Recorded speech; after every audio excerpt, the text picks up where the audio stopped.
पाकिस्तान से अगर कोई फिनलैंड पढ़ने की घर से जाना चाहता है तो क्या तरीक़ेकार होता है इसका? अगर आपने हाँ। इंटरमीडिएट पास किया है सही, हाँ। और आपके 60% मार्क्स हैं, सही। सिंपल। हाँ हाँ, ये आइट्स इंग्लिश टेस्ट बोलते हैं, हाँ आइट्स पीटी टॉफल ऑक्सफोर्ड कोई हाँ भी चाहिए। हाँ उसके अंदर आप 6 बैंड चाहिए, पीटी में आपको 55 चाहिए, हाँ। टॉफल में आपको 60 चाहिए, सही है। ऑक्सफोर्ड के 6 चाहिए और आप उसके लिए एलिजिबल अप्लाई कर सकते हैं। फिनलैंड क्यों जाएं? एक आम आदमी है, मैं आपसे पूछता हूँ कि मैं फिनलैंड क्यों जाऊँ, वहाँ जाना चाहिए नहीं जाना चाहिए, मुझे ज़रा बताइएगा। फिनलैंड का एजुकेशन सिस्टम जो है वो दुनिया में टॉप 1 पे है। सही है। ठीक है, सेफेस्ट कंट्री है। उसके बाद जो वहाँ से पढ़ने के बाद जो बच्चे हैं उसके अलुमनाई हैं, पूरी दुनिया में जॉब्स कर रहे हैं। स्वीडन के बारे में मुझे बताइएगा, स्वीडन लोग क्यों जाए और स्वीडन में क्या क्या फैसिलिटीज़ हैं, और मुझे बताइए क्या तरीक़ेकार होता है। अगर आपके पास सिर्फ पासपोर्ट है और सीवी है, हाँ। उस पे उसकी बेसिस पे आपका अप्लाई हो जाता है। सही है। और अप्लाई होने के बाद आपकी एप्लीकेशन नंबर भी असाइन हो जाती है। सही है। तो दूसरा ये है कि आपको आइट्स पीटी या टोफल इंग्लिश टेस्ट रिक्वायर्ड होता है, मैंडेटरी होता है। उसका जो रिक्वायर्ड स्कोर्स हैं वो आपका आना लाजमी है। XAMK के नाम से एक यूनिवर्सिटी है, पाकिस्तान से अगर कोई एडमिशन लेना चाहता है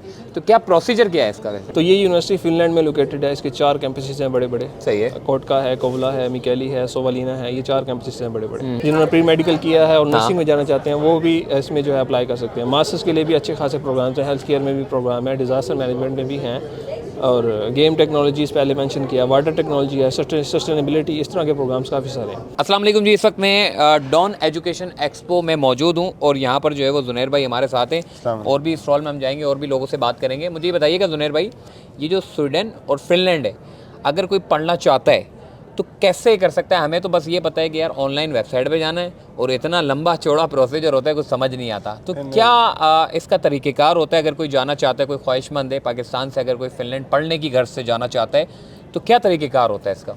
बेसिकली होता ही है कि जब आपने पढ़ने के लिए जाना है तो आपका एजुकेशनल बैकग्राउंड आपको पता होना चाहिए। मैंने किस बेस पे जाना है, किस कोर्स प्रोग्राम में जाना है और मेरा टारगेट कंट्री कौन सा है। रिक्वायर्ड क्या होती है इसमें, क्या एलिजिबिलिटी होती है कि आपको जो है वो वीज़ा मिल जाता है? अब एलिजिबिलिटी डिपेंड करता है कि आपकी एजुकेशन क्या है। अगर आप इंटरमीडिएट के स्टूडेंट हैं, आपके मार्क्स हैं, अब आप अपने मार्क्स कैसे हैं, अगर आपने मैथ पढ़ी हुई है, मैथ में मार्क्स कितने हैं, कंप्यूटर में कितने हैं और आपका टारगेट आगे प्रोग्राम कौन सा है। अगर आप नर्सिंग में जाना चाहते हैं तो भी आपको फिनलैंड में मैथ चाहिए। अच्छा। पाकिस्तान में ऐसा नहीं है। पाकिस्तान में अब बायो वाला स्टूडेंट उसमें जाएगा। अब वहाँ पे जो मैथ का स्टूडेंट है उसे यानी कि अगर नर्सिंग में जाता है तो फिनलैंड की जो जिस तरह 2-3 यूनिवर्सिटी ऐसी हैं जो पाकिस्तान के स्टूडेंट्स को नर्सिंग ऑफर कर रही हैं। सही है। अब नर्सिंग के भी डिफरेंट किस्म हैं। ठीक है, उसमें वो डिपेंड करता है कि बच्चे का यूएस एग्जाम लेंगे, फिर वो यूएस एग्जाम की बेस पे नर्सिंग में एडमिशन देंगे। कुछ यूनिवर्सिटीज़ ऐसी हैं जिनमें आप इंटरनेशनल बिजनेस के प्रोग्राम है, ICT है, इंडस्ट्रियल मैनेजमेंट है, उसमें वो कहते हैं 60% मार्क्स मैथ में। मुझे समझ नहीं आता इतना चौड़ा लंबा चौड़ा, मुझे एक आसान से सादा से अल्फाज में समझाओ कि क्या क्या प्रोसीजर है। मतलब आपने बहुत लंबा चौड़ा समझा दिया, मुझे बस एक आम आदमी की तरह समझाओ कि भाई ये फिनलैंड का जो प्रोसीजर होता है ये है और ये। अगर आपने इंटरमीडिएट पास किया है सही, और आपके 60% मार्क्स हैं, सिंपल। आइट्स इंग्लिश टेस्ट बोलते हैं, आइट्स पीटी टॉफल ऑक्सफोर्ड कोई भी चाहिए। उसके अंदर आप 6 बैंड चाहिए, पीटी में आपको 55 चाहिए, टॉफल में आपको 60 चाहिए, ऑक्सफोर्ड के 6 चाहिए और आप उसके लिए एलिजिबल अप्लाई कर सकते हैं। अप्लाई कर सकते हैं। अब उसके लिए बात यह है कि आपने ये चेक करना है कि आपके जो डॉक्यूमेंट्स हैं ओरिजिनल हैं या नहीं। सही है। जो फिनलैंड का एजुकेशन सिस्टम। अच्छा, जुगाड़ी लोग भी बहुत आते हैं, बोलते हैं यार हमारी ना तालीम है ना कुछ है, बस हमें भेज दो। मैं बात आपसे फिनलैंड की कर रहा हूँ। फिनलैंड के अंदर एजुकेशन सिस्टम के अंदर वो बड़ी चीज़ें फिल्टर करके चलते हैं, क्वालिटी स्टूडेंट लेते हैं। ठीक है, डॉक्यूमेंट्स फेक नहीं चलते। अब फिनलैंड आपसे डिमांड करता है कि हमें IBC से अटेस्टेड डॉक्यूमेंट चाहिए, इंटरमीडिएट बोर्ड चेयरमैन कमेटी।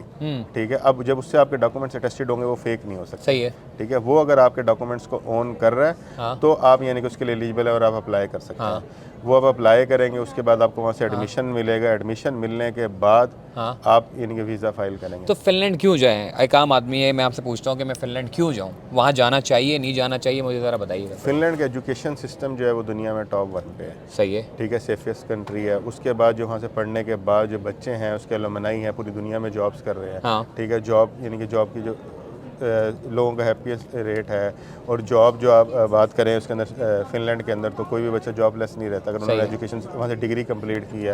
अब बात यह है कि एजुकेशन सिस्टम वो कॉन्सेप्ट बेस्ड एजुकेशन पे काम करते हैं। ठीक है, पाकिस्तान में यानी कि प्रैक्टिकल एजुकेशन नहीं है, थ्योरी पे काम करते हैं, तो वो प्रैक्टिकल पे काम करते हैं। इसकी वजह से वहाँ पे कोई भी बच्चा ऐसा नहीं होता जो वहाँ से डिग्री लेने के बाद। अगर आपसे कोई कंसल्टेंसी लेता है कि कोई फिनलैंड जाना चाहता है तो कैसे मतलब रब्ता करेगा? कोई कांटेक्ट नंबर आपका? हमारी वेबसाइट है, हमारे नंबर। वेबसाइट का नाम क्या है?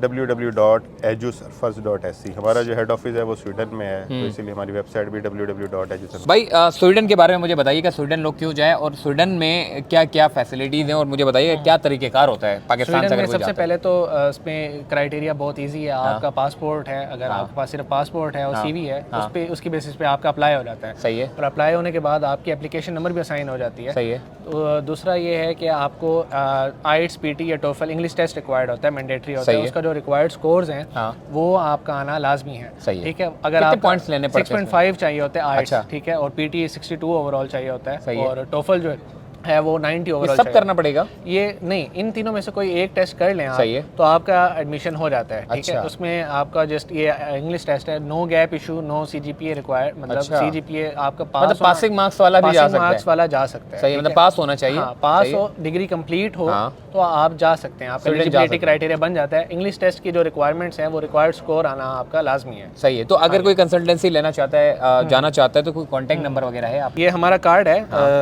नंबर नोट कीजिएगा 0300863192।